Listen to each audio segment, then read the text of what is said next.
श्री गणेशाय नमः। ओम श्री गुरुवे नमः। आज की भगवत चर्चा श्रीमद् वाल्मीकि रामायण आधारित भाग 8।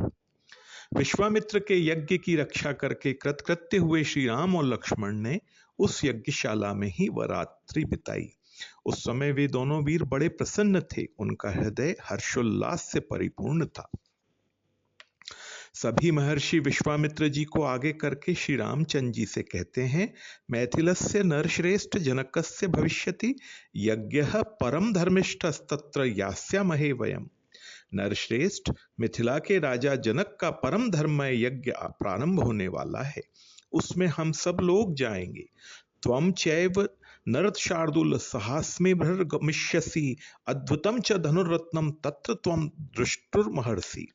पुरुष सिंह, तुम्हें भी हमारे साथ वहां चलना है। वहां एक बड़ा ही अद्भुत धनुष रत्न है, तुम्हें उसे देखना चाहिए। पुरुष प्रवर, पहले कभी यज्ञ में पधारे हुए देवताओं ने जनक के किसी पूर्व पुरुष को वह धनुष दिया था।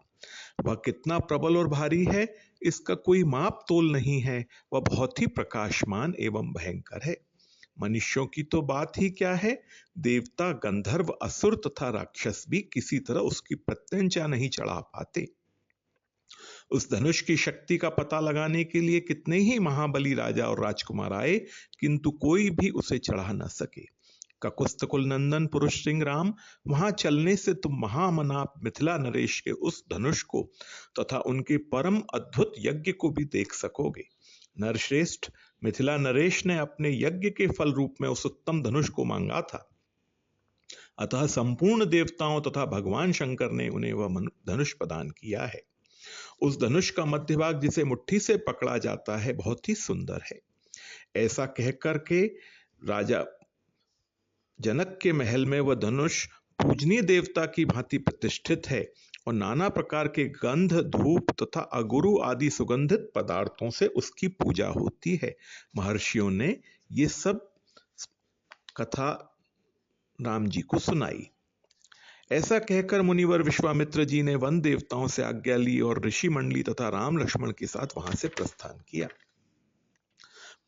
प्रस्थान के समय यात्रा करते हुए मुनिवर विश्वामित्र जी के पीछे उनके साथ जाने वाले ब्रह्मवादी महर्षियों की 100 गाड़ियां चली। रास्ते में शोणभद्र पार करके विश्वामित्र जी आदि गंगा जी के तट पर पहुंचकर वहां रात्रि निवास करते हैं तथा श्री राम के पूछने पर विश्वामित्र जी उन्हें गंगा जी की उत्पत्ति की कथा सुनाते हैं। अंशुमान और भगीरथ की तपस्या, ब्रह्मा जी का भगीरथ को अभिष्ट वर देकर गंगा जी को धारण करने के लिए भगवान शंकर को राजी करने के निमित्त प्रयत्न करने की सलाह देना, ये सब कथा भी विश्वामित्र जी श्री राम और लक्ष्मण को सुनाते हैं। इसके आगे कथा आती है भगीरथ की तपस्या से संतुष्ट हुए भगवान शंकर का गंगा जी को अपने सिर पर धारण करके बिंदु सरोवर में छोड़ना और गंगा जी का 7 धाराओं में विभक्त हो भगीरथ के साथ जाकर के भगीरथ के पितरों का उद्धार करने की। तत्पश्चात आश्रम एक दीख मग माही खग मृग जीव जंतु तह नाही ऊछा मुनहि सिला प्रभु देखी सकल कथा मुनि कहा विशेषी। गौतम नारी श्राप बस उपल देह धरि धीर चरण कमल रज चाहती कृपा करहु रघुवीर। मार्ग में एक आश्रम दिखाई पड़ा, वहां पशु पक्षी कोई भी जीव जंतु नहीं था। पत्थर की एक शिला को देखकर प्रभु ने पूछा, तब मुनि ने विस्तार पूर्वक सब कथा कही। गौतम मुनि की स्त्री अहिल्या श्रापवश पत्थर की देह धारण करके बड़े धीरज से आपके चरण कमलों की धूली चाहती है। हे रघुवीर, इस पर कृपा कीजिए। पर सद पद पावन शोक न सावन प्रकट भई तपु पुंज सही देखत रघुनायक जन सुखदायक सन्मुख होई कर जोरी रही।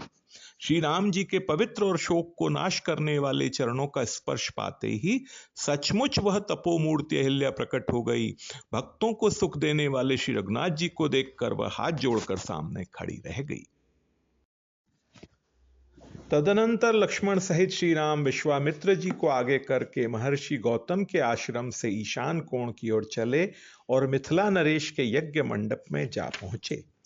उत्तम आचार विचार वाले नृपश्रेष्ठ महाराज जनक ने जब सुना कि विश्वामित्र जी पधारे हैं, तब वे तुरंत अपने पुरोहित शतानंद को आगे करके अर्घ्य लिए विनीत भाव से उनका स्वागत करने को चल दिए। राजा जनक ने विश्वामित्र जी से कहा, भगवान, आज देवताओं ने मेरे यज्ञ की आयोजना सफल कर दी।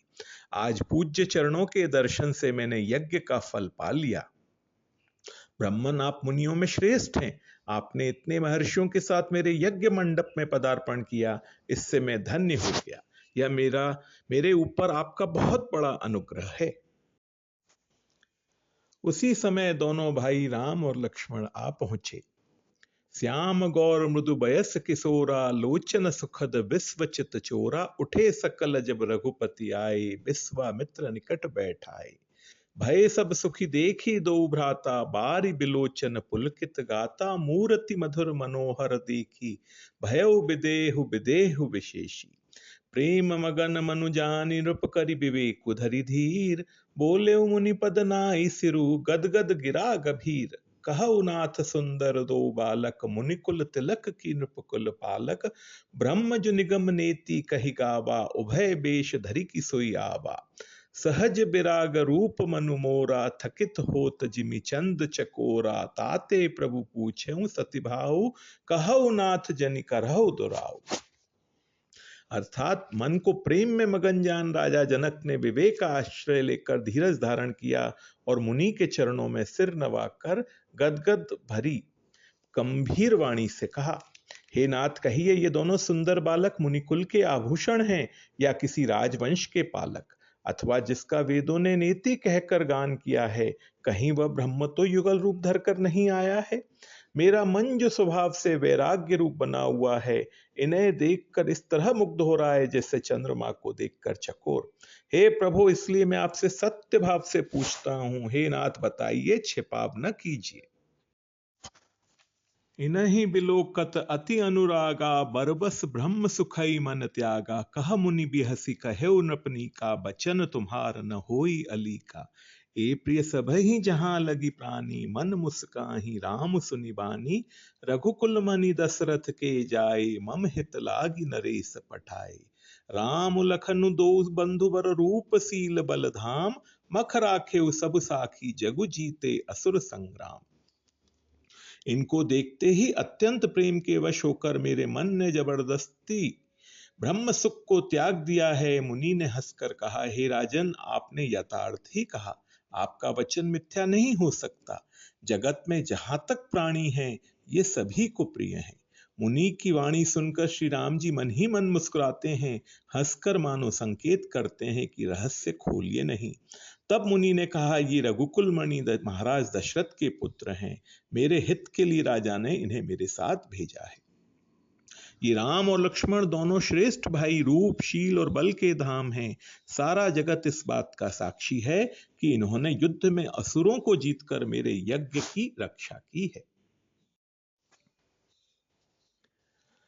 महर्षि वाल्मीकि के शब्दों में मुनिवर विश्वामित्र से उस समय प्रसन्न मुख हुए जितेंद्रिय राजा जनक ने उनसे हाथ जोड़कर पूछा, इमौ कुमारौ भद्रम ते देवतुल्य पराक्रमौ, गज तुल्य गति वीरौ शार्दूल वृषभोपमौ, पद्म पत्र विशालाक्षौ खडग तुणी धनुर्धरौ, अश्विनाविव रूपेण समुपस्थित यौवनौ, यद्रेक्षिव गाम प्राप्तो देवलोका दिवामरौ, कथम पदभ्यामिह प्राप्तो किमर्थम कस्य वा मुने, वरायुधरौ वीरौ कस्य पुत्रौ महामुने, भूष्यन्ता विमं देशं चंद्र सूर्या विवांबरम, परस्परस्य सदृशौ प्रमाणेंगित चेष्टिते, काकपक्षधरौ वीरौ श्रोतमिच्छामि तत्वतः।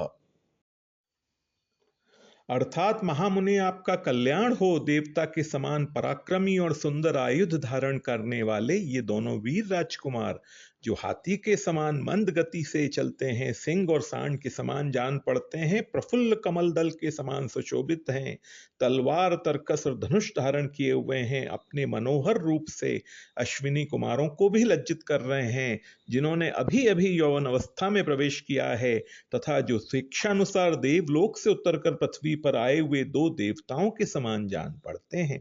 किसके पुत्र हैं और यहां कैसे, किस लिए अथवा किस उद्देश्य से पैदल ही पधारे हैं।